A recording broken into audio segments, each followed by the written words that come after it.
Όσα όνειρα πέθαναν εκείνο το βράδυ μαζί.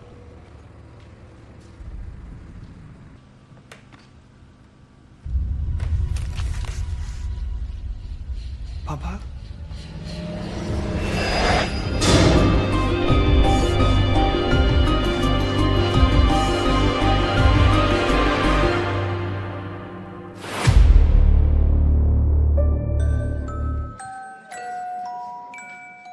Halo Sob, film ini dibuka dengan latar tahun 1987 saat sebuah keluarga berkumpul untuk merayakan ulang tahun anak mereka. Dalam suasana hangat itu, sang kakek memberikan hadiah berupa sebuah kalung Sob. Sebuah hadiah kecil yang ternyata menyimpan sejarah penting. Waktu berjalan begitu cepat. Cleo kini sudah dewasa dan merayakan ulang tahunnya yang ke-30 di sebuah klub malam bersama pacar dan teman-temannya. Malam itu terasa istimewa karena sang pacar mengajaknya pergi lebih dulu untuk memberi kejutan, yaitu melamar Cleo tepat di hari ulang tahunnya yang ke-30. Namun, kebahagiaan itu nggak berlangsung lama, karena tiba-tiba di tempat lain, Dimitris, seorang dosen kriminologi, sedang menjelaskan mata kuliahnya hari itu tentang apa sebenarnya patokan utama yang membuat seseorang bisa dikatakan sebagai seorang penjahat. Di akhir kelas, Dimitris bertemu dengan profesornya yang menanyakan agenda tahun barunya. Dimitris menjawab bahwa seperti hari-hari sebelumnya, ia akan merayakan malam tahun baru bersama ayahnya. Karena ayahnya adalah satu-satunya keluarga yang ia miliki. Meski sang ayah hanya terbaring di rumah sakit dalam keadaan koma. Dimitris pun benar-benar menghabiskan malam tahun barunya di rumah sakit dan mengabaikan semua ajakan pesta dari teman-temannya Sob.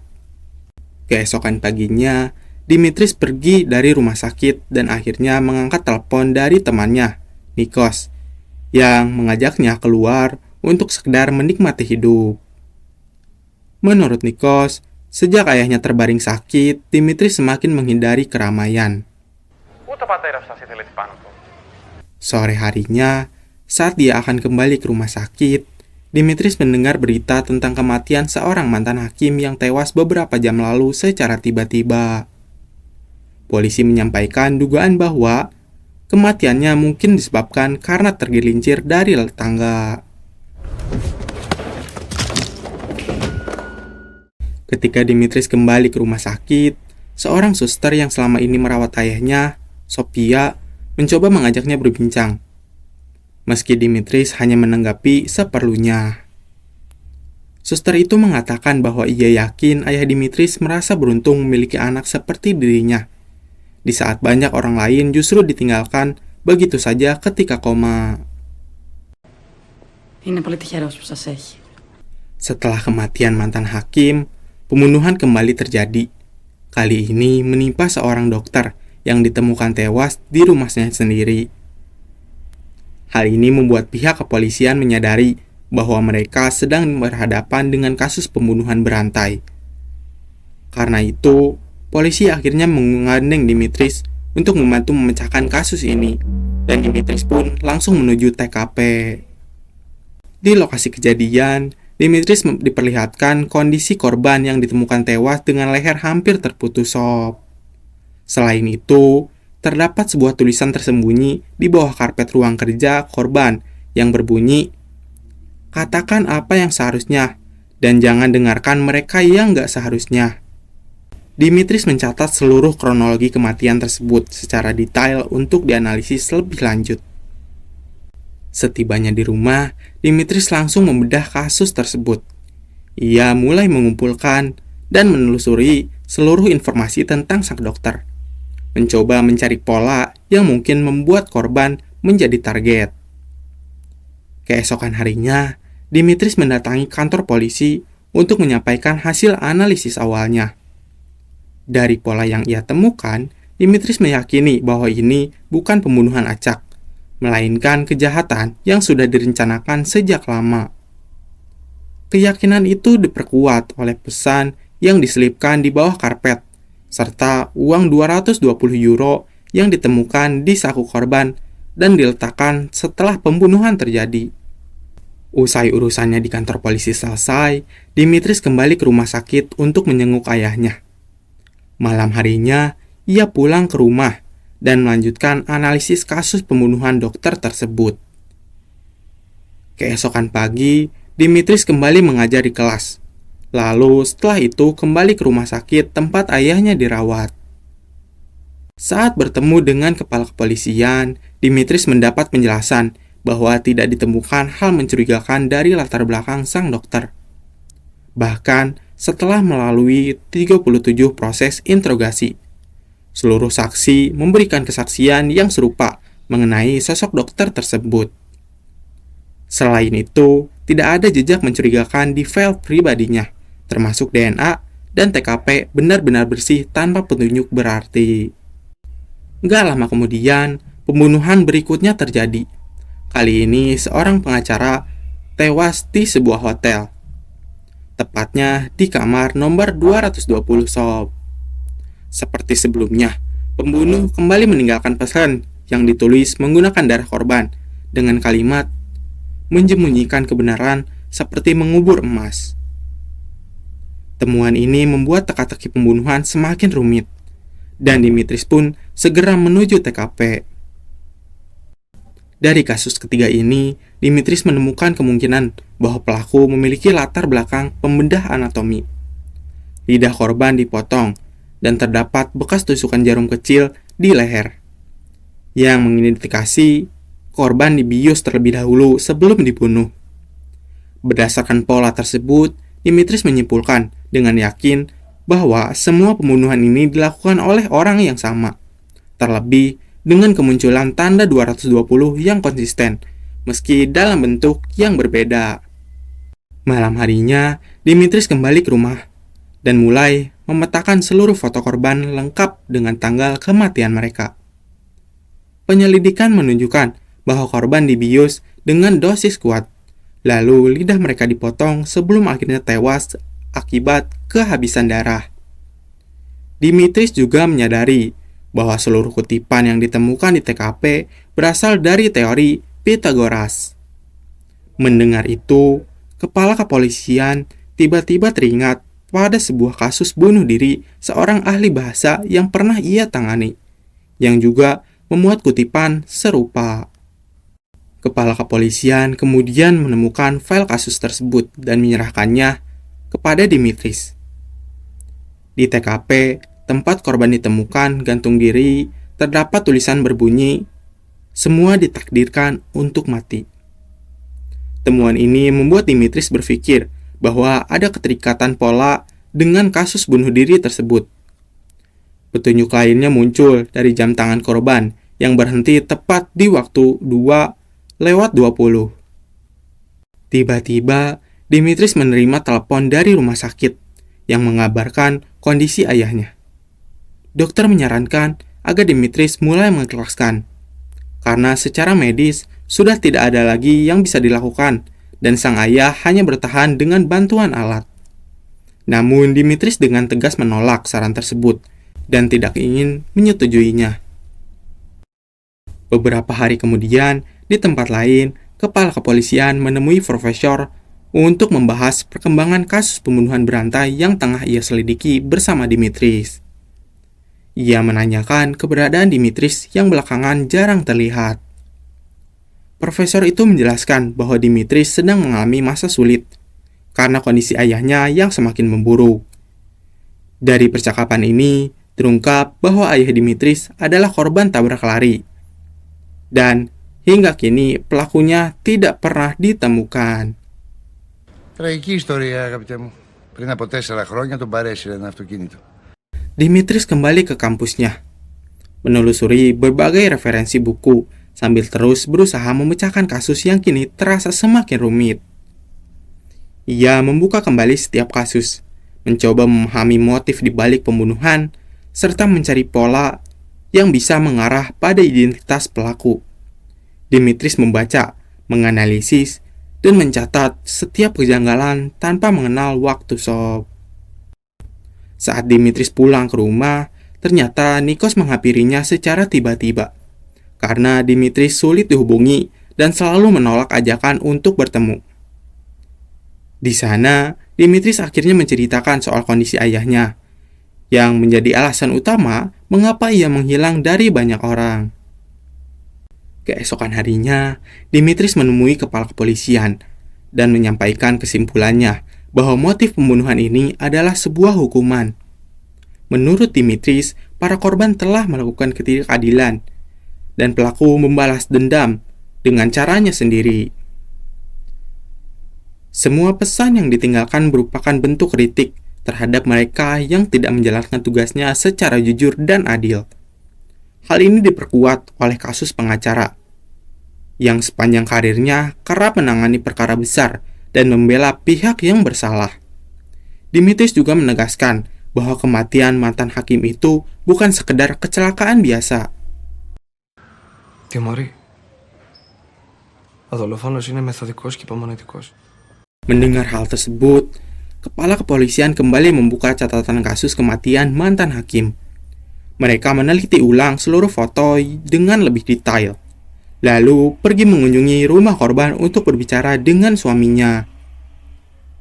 Saat menaiki lift, Dimitris menemukan sebuah tulisan di balik pintu lift yang berbunyi, "Semuanya terjadi menurut angka." Pada lift tersebut juga tertera keterangan kapasitas maksimum 220 kilo. Sekali lagi, angka 220 terus muncul sob, sebagai sebuah kode yang hingga kini belum diketahui maknanya. Dimitris kemudian mengatakan bahwa dugaan analisanya semakin kuat. 1 selalu menjadi awal, dan tulisan serta kode itu ditemukan di lantai 1, yang menandakan bahwa mantan hakim adalah korban pertama. Kepala kepolisian pun bertanya, jika ini memang pembunuhan berantai, mengapa pelaku justru sengaja meninggalkan jejak? Dimitris menjelaskan bahwa itu adalah sebuah peringatan, dan cara polisi menyatakan kematian korban pertama sebagai kecelakaan justru menjadi keuntungan bagi pelaku, karena membuat korban-korban selanjutnya tidak merasa curiga. Αρχά πάντων. Malam harinya, Dimitris menghubungi profesornya dan mengatakan bahwa kali ini ia benar-benar membutuhkan bantuannya. Keesokan harinya, mereka bertemu dan Dimitris mengaku mulai buntu memahami maksud dari kode 220.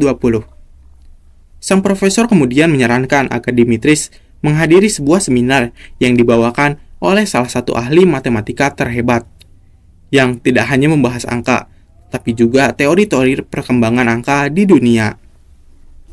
Dimitris pun menghadiri seminar tersebut. Di akhir acara, ia menemui ahli matematika itu dan menjelaskan maksud kedatangannya.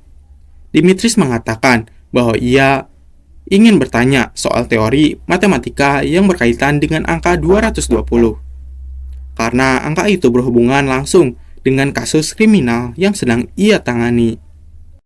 Ahli matematika itu lalu menjelaskan bahwa dalam sejarah Yunani kuno, angka 220 menjadi makna yang sangat kuat. Angka ini merupakan konsep matematika tentang dua hal yang saling melengkapi. Selalu ada angka lain yang menjadi pasangannya. Contoh paling terkenal adalah 220 dan 284.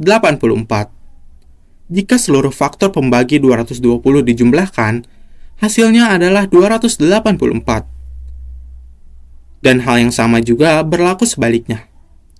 Dua angka ini akan selalu saling berterhubung. Jika kode ini muncul dalam sebuah kasus kriminal, bisa jadi angka tersebut mengisyaratkan adanya masa lalu yang saling terkait dan tidak bisa dipisahkan.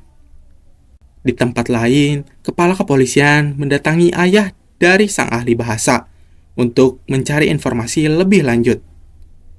Di antara keempat korban, hanya ahli bahasa yang kematiannya tidak menunjukkan kejanggalan apapun, dan menjadi satu-satunya kasus yang secara resmi dinyatakan sebagai bunuh diri. Di rumahnya, Dimitris mencoba menghitung ulang semua angka yang ia temukan, mencocokkannya dengan jam kematian dan tanggal para korban.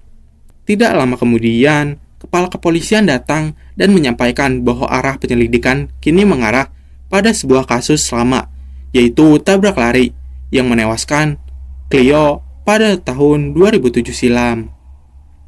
Film kemudian membawa kita kembali ke malam ketika Cleo meninggalkan bar bersama pacarnya. Di saat yang sama, sebuah mobil juga keluar menuju arah yang sama. Kecelakaan maut itu terjadi dengan sangat sadis, sob. Tangan Cleo terputus di tempat dan membuatnya tewas seketika. Pengemudi mobil tersebut adalah Tony, anak dari seorang pengusaha kaya yang mengendarai mobil dalam keadaan mabuk dan mengklaim bahwa pengendara motorlah yang berkendara ugal-ugalan hingga terjadi sebuah kecelakaan. Pengacara yang menjadi korban adalah pengacara Tony. Hakim yang tewas adalah hakim yang memimpin persidangan. Dokter yang dibunuh adalah pihak yang memberikan bukti medis palsu. Sementara ahli bahasa adalah temannya yang berada di dalam mobil dan menjadi satu-satunya saksi mata yang membuat Tony dinyatakan tidak bersalah. Fakta mengejutkannya, Cleo mengenakan kalung dengan liontin bernomor 284. Tepat saat fakta itu terungkap, Tony sendiri sudah menghilang selama 24 jam terakhir. Namun, Dimitris mengatakan bahwa mereka belum terlambat. Karena jika mengikuti pola pembunuhan selama ini yang selalu terhubung dengan teori Pythagoras, Tony baru akan dieksekusi pada tanggal 22 Mei. Dimitris menjelaskan bahwa seluruh pola pembunuhan ini selalu jelas dan terukur secara matematika, dimulai dari hakim hingga pengacara. Tanggal kematian mereka bisa diurutkan mengikuti faktor pembagian dalam teori Pythagoras. Angka pembagi terakhir dari 220 mengarah pada tanggal 22 Mei, yang membuat Dimitris yakin bahwa Tony akan dieksekusi pada tanggal tersebut, yang memiliki tanggal 5 hari lagi. Tanpa menunggu lama, Dimitris langsung mendatangi rumah Mantros, pacar Cleo yang selamat dari kecelakaan itu, meski mengalami luka yang sangat parah. Saat Dimitris tiba, Mantros menolaknya. Namun ketika Dimitris menyebut bahwa Tony telah dilaporkan hilang, pagar rumah itu tiba-tiba terbuka dan mengizinkannya masuk. Di dalam rumah, Dimitris melihat foto-foto Mantros bersama Cleo yang masih terpajang. Ibu Mantros mengatakan bahwa ia sudah memahami maksud kedatangan Dimitris. Ia tidak bisa berbohong bahwa kabar kematian para korban justru menjadi kabar yang membahagiakan bagi Mantros. Setelah bertahun-tahun hidup dalam penderitaan,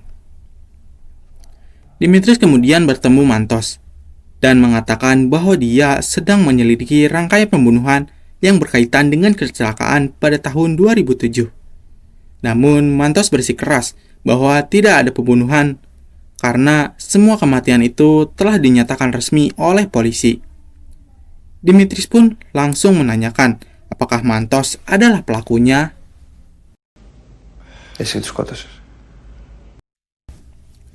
Saat lampu dinyalakan, Dimitris baru menyadari bahwa wajah Mantros telah rusak akibat kecelakaan tersebut. Mantros kemudian bercerita tentang Cleo yang dulu bermimpi menjadi seorang dokter anestesi. Dimitris terus mengajukan pertanyaan yang sama, mendesaknya untuk mengaku. Namun, Mantros mengatakan bahwa hidupnya telah berhenti sejak kecelakaan itu. Karena kini ia lumpuh dan tidak bisa melakukan apapun.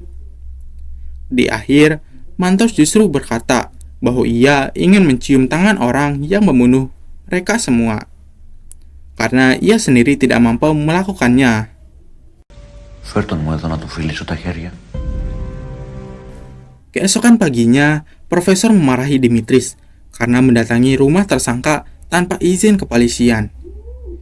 Ia mengatakan bahwa Dimitris sebenarnya sudah menyelesaikan tugasnya dalam membantu mengungkap kasus ini, dan sudah saatnya ia berhenti. Sikap Dimitris yang terkesan membela Mantros membuat profesornya menegaskan bahwa Dimitris tidak seharusnya membandingkan kasus ini dengan apa yang terjadi pada ayahnya. Dimitris bahkan mengatakan bahwa menurutnya keadilan telah ditegakkan dengan cara seperti ini. Secara mengejutkan, Dimitris kemudian mendapat kabar bahwa Tony telah tewas. Ia langsung menuju TKP, di mana pembunuhan kali ini dilakukan dengan membakar sebuah gedung tua. Tony ditemukan terikat dengan rantai. Tubuhnya berlumuran darah dengan sebuah tulisan di dinding belakangnya yang berbunyi, "Apakah saya telah melakukan yang seharusnya tidak saya lakukan? Atau saya telah melakukan apa yang seharusnya saya lakukan?" Dan itu adalah kutipan dari teori Pythagoras.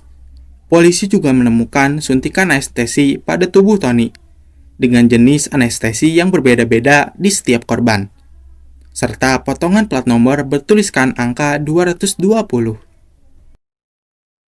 Setelah merasa bahwa rangkaian pembunuhan ini sudah selesai dan berhenti di Tony, Dimitris pun pulang ke rumahnya. Namun pikirannya terus berputar pada semua yang baru saja berhasil ia ungkap. Tiba-tiba, ia mendengar suara dari pintu depan rumahnya.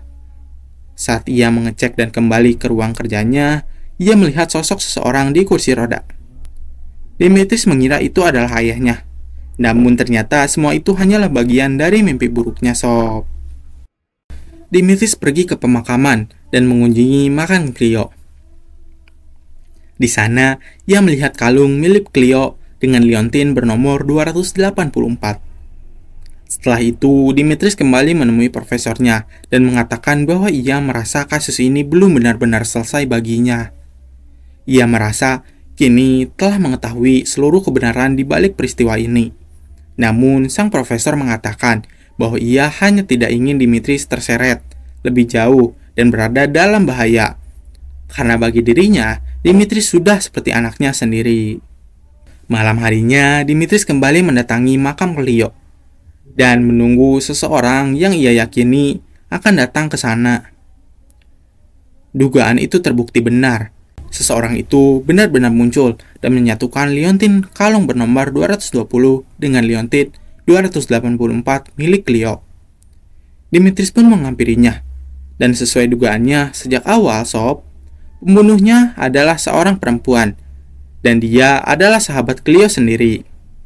Perempuan itu mengatakan bahwa dirinya dan Cleo adalah dua orang yang gak terpisahkan, seperti angka 220 dan 284. Kalung itu sengaja ia berikan kepada Cleo, karena baginya Cleo adalah dirinya yang lain. Ia bersumpah akan membalas setiap ketidakadilan yang menimpa Cleo. Setelah persidangan berakhir dan pelaku dinyatakan tidak bersalah, ia sempat pergi jauh. Namun pada akhirnya, ia memilih untuk kembali menentangi satu persatu orang yang bersikap tidak adil dan membunuh mereka dengan cara yang berbeda-beda, sesuai dengan perannya masing-masing dalam menghancurkan hidup Cleo. Ia mengatakan bahwa pengampunan adalah hak Tuhan, bukan hak manusia. Dia mengatakan bahwa dia melakukan apa yang harus dia lakukan, dan dia nggak pernah merasa menyesalinya. Namun, Dimitris tiba-tiba menghilang pergi meninggalkan pemakaman. Dimitris pergi ke rumah sakit. Ia mencoba mengikhlaskan ayahnya dan menyetujui pencabutan alat medis. Setelah itu, Dimitris datang menemui profesornya dan menerima sebuah surat yang ditujukan untuknya. Ia langsung pulang dan membuat surat tersebut. Dan di dalamnya terdapat sebuah kalung yang sama seperti milik Cleo, dengan liontin bernomor 1210, sebuah angka Pythagoras yang gak terpisahkan dari angka 1184.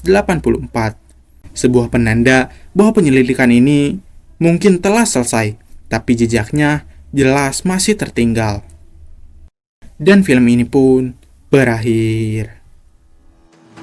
Bukan dengan jawaban yang sederhana, tapi dengan pernyataan yang jauh lebih berat. Film ini mengajak kita bahwa keadilan tidak selalu berjalan searah dengan hukum, karena kebenaran diputarbalikan dan orang-orang yang seharusnya melindungi justru menyalahgunakan kekuasaannya. Rasa keadilan bisa berubah menjadi sesuatu yang gelap dan berbahaya. The Other Me mengingatkan bahwa dendam yang dibungkus logika dan angka tetaplah dendam. Dan ketika manusia mengambil peran Tuhan untuk menghukum, yang tersisa hanyalah lingkaran kematian yang gak pernah benar-benar selesai. Seperti kata Plato, ketidakadilan dalam jiwa manusia akan melahirkan kekacauan dalam hidupnya. Kutipan ini terasa tepat, karena setiap pembunuhan dalam film ini lahir bukan dari kebencian sesaat, tapi dari jiwa yang rusak oleh ketidakadilan yang dibiarkan terlalu lama. Kalau menurut kalian, apakah keadilan memang harus selalu ditegakkan lewat hukum? Atau ada titik di mana manusia merasa berhak mengambilnya sendiri? Tulis pendapat kalian di kolom komentar. Jangan lupa like kalau kalian suka dengan cerita film ini sob. Dan juga subscribe biar nggak pernah ketinggalan cerita seru dari film lainnya sob. Sampai jumpa di video selanjutnya.